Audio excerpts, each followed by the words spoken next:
or October 2023. ಇದು English language ಪೇಪರ್ನ ತೊಗೊಂಬಂದಿದ್ದೀವಿ. ಇಲ್ಲಿ ಫಸ್ಟ್ ಏನು ಕೇಳಿರ್ತಾರೆ, ಸೆಕ್ಷನ್ ಎ ನಲ್ಲಿ annotate any 4 of the following ಅಂತ ಕೇಳಿರ್ತಾರೆ. ಇದರಲ್ಲಿ 6 ಕ್ವಶನ್ಸ್ನ ಕೊಟ್ಟಿದ್ದಾರೆ, 6ಕ್ಕೆ ಆನ್ಸರ್ನ ಮಾಡಿ ಅಂತ ಕೇಳಿರ್ತಾರೆ. ಒಂದು ಈಚ್ ಕ್ವಶನ್ಸ್ 5 ಮಾರ್ಕ್ಸ್ನ ಹೊಂದಿರುತ್ತೆ. ಇಲ್ಲಿ ಫಸ್ಟ್ ಒನ್ನು ಏನಿದೆ, even in the eyes of all prosperity that wear this world out to the ending doom. So ಇಲ್ಲಿ ಕ್ವಶನ್ ಪೇಪರಲ್ಲಿ ನಾನು ಚೆಕ್ ಮಾಡಿದೆ, ಎಲ್ಲದನ್ನು ಕೂಡ 1 by 1 ಹಾಗೆ ಇದೆ. ನಮಗೂ ಕೂಡ ಅದೇ ಥರ ಇತ್ತು. First not marble not the gilded monument. ಇದು ಬಂದ್ಬಿಟ್ಟು ಫ್ರೆಂಡ್ಶಿಪ್ ಬಗ್ಗೆ ಬರೆದಿರುವಂತಹ ಒಂದು ರೈಮ್ಸ್ ಆಗಿದೆ. ನಿಮಗೆ ಕಂಪ್ಲೀಟಾಗಿ ಗೊತ್ತಿಲ್ಲ ಅಂತಂದ್ರೂ ಕೂಡ ಫ್ರೆಂಡ್ಶಿಪ್ ಬಗ್ಗೆ ಒಬ್ಬ ಲೇಖಕ ಏನು ಹೇಳ್ಬೋದು ಆ ಥರ ನೀವು ನಿಮ್ಮದೇ ಆದಂಥ ಸ್ವಂತ ವರ್ಡ್ಸಲ್ಲಿ ಕೂಡ ಬರಿಬೋದಾಗಿದೆ. Even in the eyes of all prosperity that wear his words out the ending doom ಅಂತಂದರೆ ಇಲ್ಲಿ ಮುಂದಿನ ಜನ್ರೇಷನ್ ಏನು ಬರುತ್ತಲ್ಲ, ಜನ್ರೇಷನ್ನವರು ಕೂಡ ನಿನ್ನ ಫ್ರೆಂಡ್ಶಿಪ್ನ ನೆನ್ಪಿಟ್ಕೊಳ್ತಾರೆ. ನೀನು ಅಷ್ಟು ಕಾಲ ಉಳಿತೀಯ. ಏನು ಮಾರ್ಬಲ್ಸ್ ಇಂದ ಮಾಡಿರುವಂಥ ಮಾನ್ಯುಮೆಂಟ್ಸ್ ಏನಿದೆಯಲ್ಲ, ಅದು ಯಾವುದೂ ಕೂಡ ಶಾಶ್ವತ ಅಲ್ಲ. ನಮ್ಮ ಫ್ರೆಂಡ್ಶಿಪ್ ಇದೆಯಲ್ಲ, ಫ್ರೆಂಡ್ಶಿಪ್ ಅನ್ನೋದು ತುಂಬ ಶಾಶ್ವತವಾಗಿರುವಂತಹದ್ದು. ಇದು ಎಲ್ಲಿವರೆಗೂ ಇರುತ್ತೆ, ನಮ್ಮ ಪ್ರಪಂಚ ಎಲ್ಲಿವರೆಗೂ, ಎಂಡಿಂಗ್ ಡೂಮ್ ಅಂತಂದರೆ ಪ್ರಪಂಚ ಎಲ್ಲಿವರೆಗೂ ಅಥವಾ ವರ್ಲ್ಡ್ ಅಂತ ಏನು ಹೇಳ್ತೀವಲ್ಲ, ಅದು ಎಲ್ಲಿವರೆಗೂ ಇರುತ್ತೋ ಅಲ್ಲಿವರೆಗೂ ಈ ಫ್ರೆಂಡ್ಶಿಪ್ ಅನ್ನೋದು ಶಾಶ್ವತವಾಗಿ ಇರುತ್ತದೆ ಅನ್ನೋದನ್ನು ಇಲ್ಲಿ ಲೇಖಕರು ಹೇಳಿದ್ದಾರೆ. ಇದನ್ನ ಬರೆದಿದ್ದ್ಯಾರು? ಶೇಕ್ಸ್ಪಿಯರ್. ಈ ಸಾಲುಗಳ ಉದ್ದೇಶ ಏನು ಅಂತಂದರೆ, even in the eyes of all prosperity, ಅಂದರೆ ವರ್ಷಗಳು ಕಳೆದಂತೆ ಏನಾಗುತ್ತೆ, ಜನ್ರೇಷನ್ನು ಬದಲಾಗ್ತಾ ಹೋಗುತ್ತೆ. ಹಾಗೆಯೇ ಎಷ್ಟೇ ಜನ್ರೇಷನ್ ಬಂದ್ರೂ ಕೂಡ, ಪ್ರಾಸ್ಪರಿಟಿ ಅಂತಂದರೆ ಜನ್ರೇಷನ್ ಅಂತ, ಎಷ್ಟೇ ಜನ್ರೇಷನ್ ಬಂದ್ರೂ ಕೂಡ ನಾನು ಫ್ರೆಂಡ್ಶಿಪ್ ಬಗ್ಗೆ ಏನು ಬರೆದಿದ್ದೀನಲ್ಲ, ನಿನ್ನ ಬಗ್ಗೆ ಏನು ಬರೆದಿದ್ದೀನಲ್ಲ, ಈ ರೈಮ್ಸ್ ಅಥವಾ ಈ ಪೋಯಮ್ ಏನಿದೆಯಲ್ಲ ಅದು ಶಾಶ್ವತವಾಗಿ ಉಳಿಯುತ್ತದೆ. ಎಲ್ಲಿವರೆಗೂ ಉಳಿಯುತ್ತೆ? That wear this words out to the ending doom. ಈ ಪ್ರಪಂಚ ಎಲ್ಲಿವರೆಗೂ ಇರುತ್ತೆ, ಎಂಡಿಂಗ್ ಡೂಮ್ ಅಂತಂದರೆ ಪ್ರಪಂಚ ಅಳಿಯದೆ ಎಲ್ಲಿವರೆಗೂ ಉಳಿದಿರುತ್ತೆ, ಅಲ್ಲಿವರೆಗೂ ನಾನು ಬರೆದಿರುವಂತಹ ಈ ಪೋಯಮ್ ಏನಿದೆಯಲ್ಲ ಫ್ರೆಂಡ್ಶಿಪ್ ಬಗ್ಗೆ, ಆ ಫ್ರೆಂಡ್ಶಿಪ್ ಬಗ್ಗೆ ಬರೆದಿರುವಂತಹ ಪೋಯಮು ಉಳಿಯುತ್ತದೆ, ಶಾಶ್ವತವಾಗಿ ಉಳಿಯುತ್ತದೆ. ಯಾವುದೇ ರೀತಿ ಮಾರ್ಬಲ್ಸಿಂದ ಅಥವಾ ಗೋಲ್ಡಿಂದ ಸ್ಟ್ಯಾಚ್ಯೂಸ್ ಏನಿದೆ, ಆ ಸ್ಟ್ಯಾಚ್ಯೂಸ್ಗಳು ಅಥವಾ ಮಾನ್ಯುಮೆಂಟ್ಸ್ಗಳು ಶಾಶ್ವತವಾಗಿ ಉಳಿಯೋದಿಲ್ಲ. ಅದಕ್ಕಿಂತ ಶಾಶ್ವತವಾಗಿ ಉಳಿಯುವಂತಹ ಈ ಫ್ರೆಂಡ್ಶಿಪ್ ಬಗ್ಗೆ ನಾನು ಬರೆದಿರುವಂತಹ ಸಾಹಿತ್ಯ ಏನಿದೆಯಲ್ಲ, ಆ ಸಾಹಿತ್ಯ ಶಾಶ್ವತವಾಗಿ ಉಳಿಯುತ್ತೆ ಅನ್ನೋದನ್ನು ಅವರು ಈ ಲೈನ್ಸ್ನಲ್ಲಿ ಹೇಳ್ತಾ ಇದ್ದಾರೆ. Love alters not with his brief hours and a week but bears it out even to the edge of doom ಅಂತಂದರೆ ಇಲ್ಲಿ ಅವರು ಟ್ರೂ ಲವ್ನ ಬಗ್ಗೆ ಕುರಿತು ಮಾತಾಡ್ತಾ ಇದ್ದಾರೆ.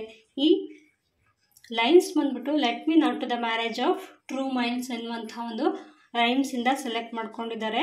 ಬರೆದಿದ್ದು ಯಾರು ಅಂತಂದರೆ ಶೇಕ್ಸ್ಪಿಯರ್ ಅವರು. ಅವರು ಯಾವುದ್ರ ಬಗ್ಗೆ ಮಾತಾಡ್ತಾ ಇದ್ದಾರೆ ಅಂತಂದರೆ, ಟ್ರೂ ಲವ್ ಅನ್ನುವಂಥದ್ದು ಏನಿದೆ ಅದು ಯಾವತ್ತೂ ಕೂಡ ಕೆಲವು ಗಂಟೆಗಳು ಅಥವಾ ಕೆಲವು ದಿನಗಳಲ್ಲಿ ಮುಗಿದು ಹೋಗುವಂತಹದ್ದಲ್ಲ, ಅದು ಶಾಶ್ವತವಾದದ್ದು.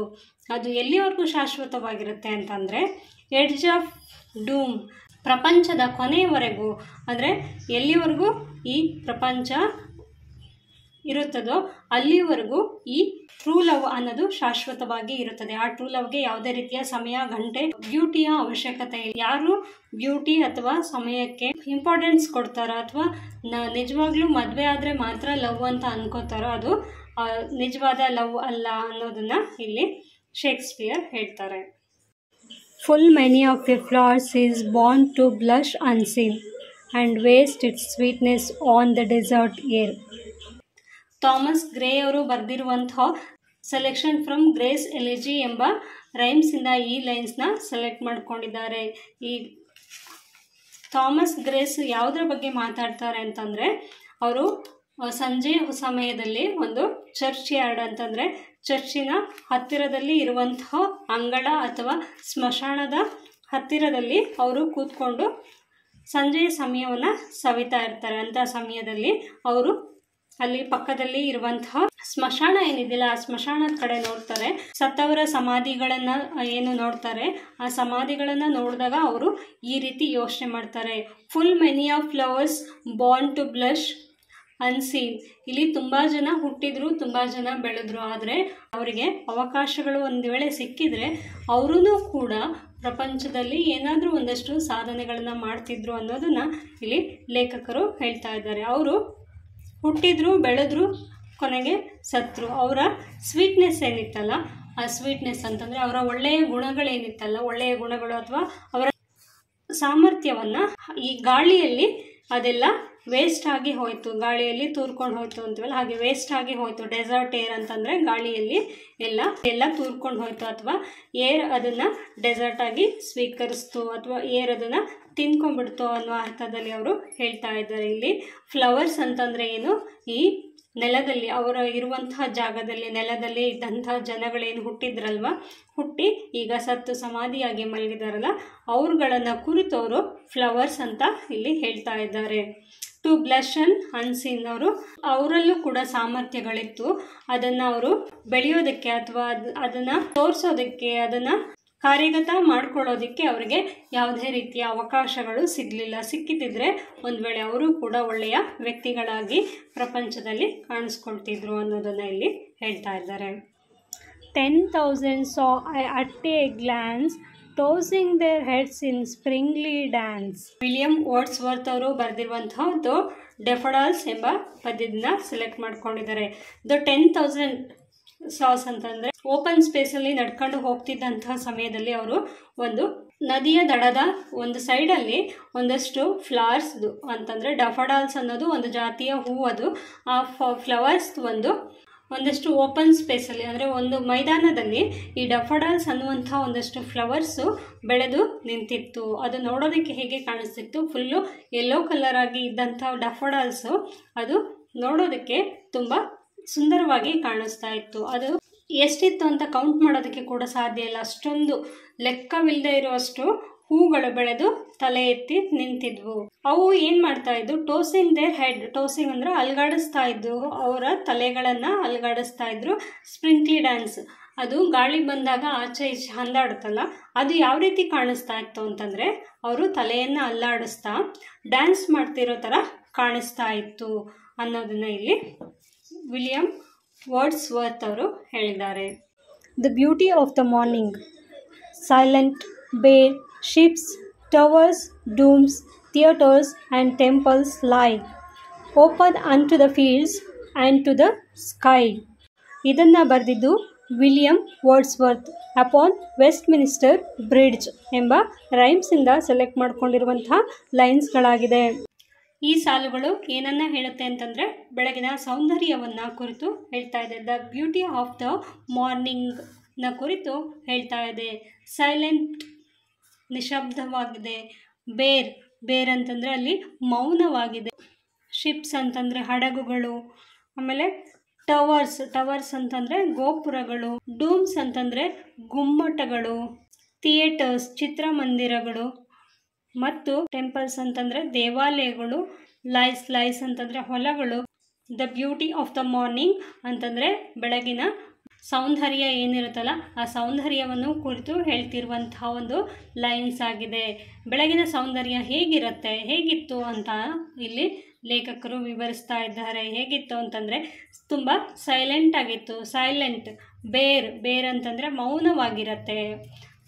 ಮುಂಜಾನೆಯ ವಾತಾವರಣ ಹೇಗಿರುತ್ತೆ, ತುಂಬ ಸೈಲೆಂಟಾಗಿ ಕಾಮ್ ಆಗಿ ಇತ್ತು, ಮೌನವಾಗಿತ್ತು. ಶಿಪ್ಸ್ ಇತ್ತು, ಅಲ್ಲಿ ಶಿಪ್ಸ್ಗಳಿದ್ದು, ಹಡಗುಗಳಿದ್ದು. ಟವರ್ಸ್ ಇತ್ತು. ಆಮೇಲೆ ಡೂಮ್ಸ್ ಅಂತಂದರೆ ಅಲ್ಲೊಂದಷ್ಟು ಗುಮ್ಮಟಗಳಿದ್ದು. ಇನ್ನು ಥಿಯೇಟರ್ಸ್ ಅಂತಂದರೆ ಚಿತ್ರಮಂದಿರಗಳು. ಆ್ಯಂಡ್ ಟೆಂಪಲ್ಸ್ ಅಂತಂದರೆ ದೇವಸ್ಥಾನ. ಲೈಸ್ ಹೊಲಗಳು. ಎಲ್ಲದನ್ನೂ ಕೂಡ ಕಾಣಿಸ್ತಾ ಇತ್ತು. ಹೇಗೆ ಕಾಣಿಸ್ತಾ ಇತ್ತು, open into the fields, ಅದು ಓಪನ್ ಆಗಿ ತೆರೆದುಕೊಂಡಿದೆ ಅನ್ನೋ ರೀತಿ ಕಾಣಿಸ್ತಾ ಇತ್ತು. ಆ್ಯಂಡ್ ಟು ದ ಸ್ಕೈ, ಅದು ಯಾವುದಕ್ಕೆ ತೆರೆದುಕೊಂಡಿದೆ, ಓಪನ್ ಆಗಿ ಆಕಾಶಕ್ಕೆ ಓಪನ್ ಆಗಿದೆ ಅಥವಾ ತೆರೆದುಕೊಂಡಿದೆ ಅನ್ನೋ ರೀತಿ ಕಾಣಿಸ್ತಾ ಇತ್ತು. ಈ ಲೈನ್ಸ್ ಏನನ್ನ ಹೇಳುತ್ತೆ ಅಂತಂದರೆ ಶಾಂತವಾದ ಮತ್ತು ವಿಶಾಲವಾದ ಬೆಳಗಿನ ಸೌಂದರ್ಯ ಅಥವಾ ದೃಶ್ಯ ಏನಿರುತ್ತೆ ಆ ದೃಶ್ಯವನ್ನು ಚಿತ್ರಿಸುತ್ತದೆ. ಮನುಷ್ಯ ನಿರ್ಮಿತವಾದಂತಹ ರಚನೆಗಳಾದ ಹಡಗುಗಳು ಏನಿರುತ್ತೆ, ಹಡಗುಗಳು ಮತ್ತು ಗೋಪುರಗಳು, ಗುಮ್ಮಟಗಳು ಚಿತ್ರಮಂದಿರಗಳು ಮತ್ತು ದೇವಾಲಯಗಳು ಪ್ರಕೃತಿಯ ವಿಶಾಲತೆಗೆ ತೆರೆದುಕೊಂಡಿರೋದನ್ನು ಈ ಲೈನ್ಸ್ಗಳು ಹೇಳ್ತಾ ಇದ್ದಾವೆ. ಇನ್ನು ನೆಕ್ಸ್ಟ್ ಬಂದ್ಬಿಟ್ಟು 6th one, how dull it is to pause, to make an end, to rust unburnished, not to shine in use. Alfred Tennyson ಬರೆದಿರುವಂಥ ಯುಲಿಸಸ್ ಎಂಬ ರೈಮ್ಸ್ನ ಸಾಲುಗಳಾಗಿದೆ. ಈ ಲೈನ್ಸ್ನ ಮೂಲಕ ಅವರು ಏನು ಹೇಳ್ತಿದ್ದಾರೆ ಅಂತಂದರೆ, how dull it is to pause, ಒಂದೇ ಕಡೆ ಇರೋದು ಅಥವಾ ನಿಂತ್ಕೊಂಡಿರೋದು ಎಷ್ಟು ತುಂಬ ಕಷ್ಟ ಆಗುತ್ತೆ. How dull it is to pause, ಒಂದೇ ಕಡೆ ನಿಲ್ಲೋದಕ್ಕೆ ಸಾಧ್ಯ ಆಗೋದಿಲ್ಲ, ನಿಲ್ಲೋದಕ್ಕೆ ತುಂಬ ಕಷ್ಟ ಆಗತ್ತೆ.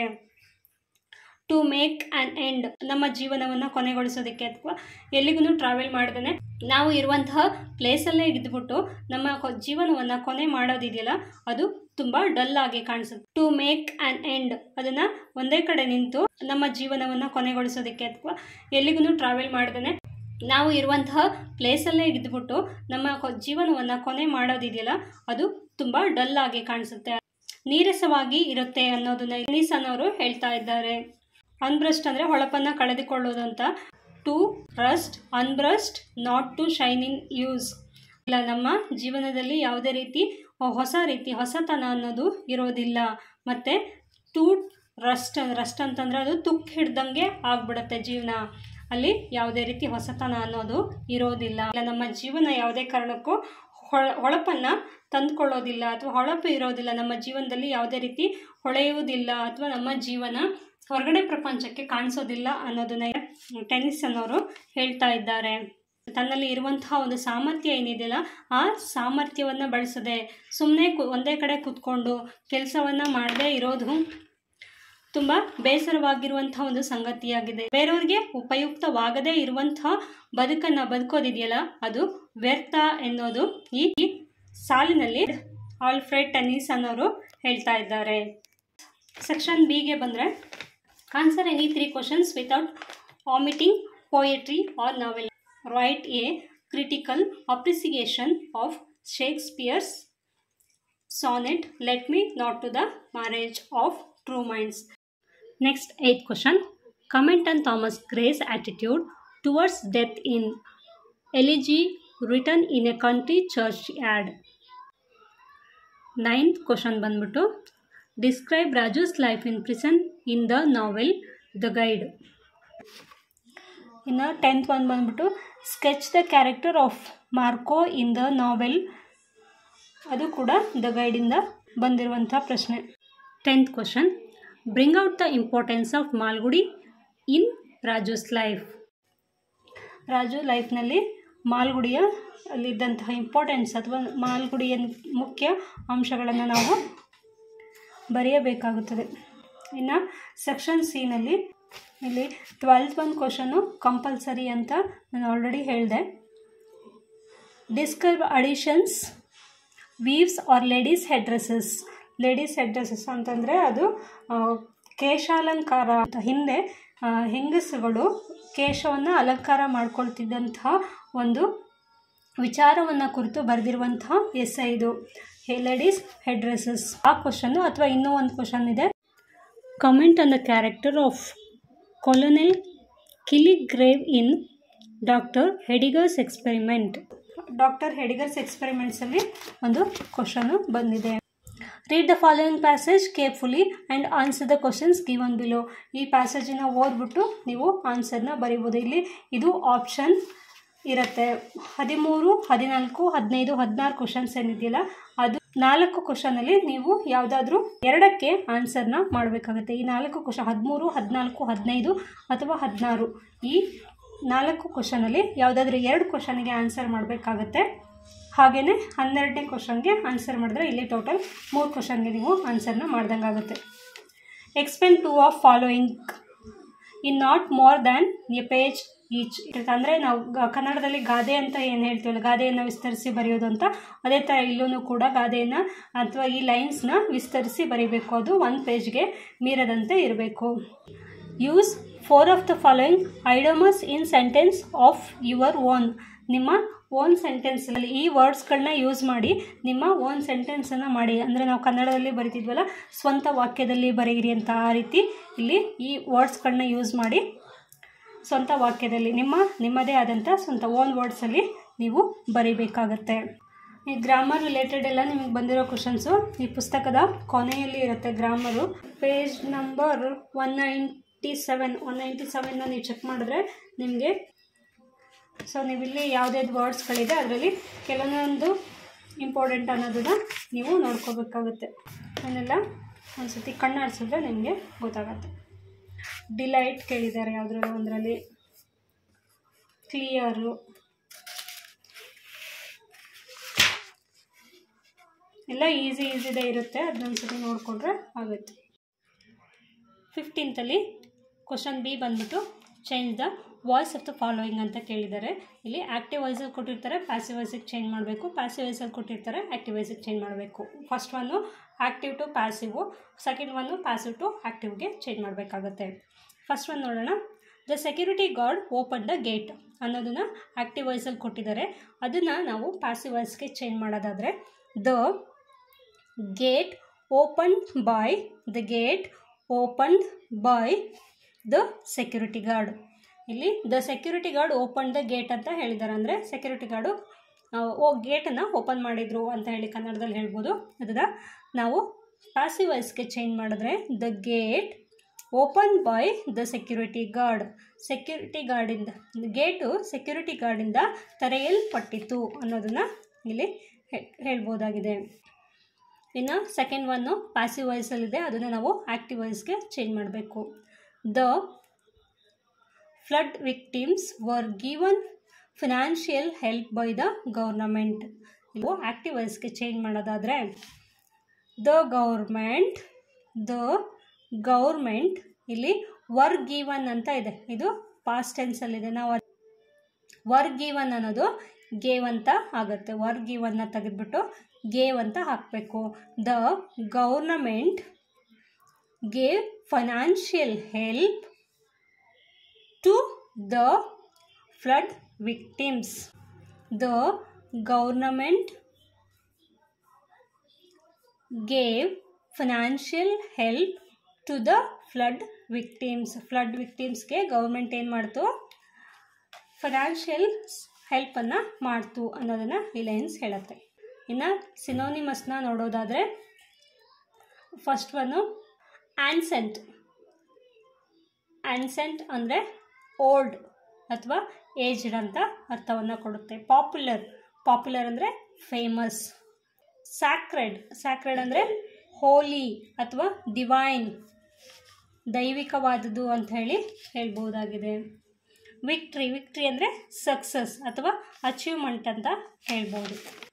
ಪ್ರೊವೈಡ್ ಆಂಟೋನಿಮಸ್ ಫಾರ್ ದ ಫಾಲೋಯಿಂಗ್ ಅಂತ ಕೇಳಿದ್ದಾರೆ.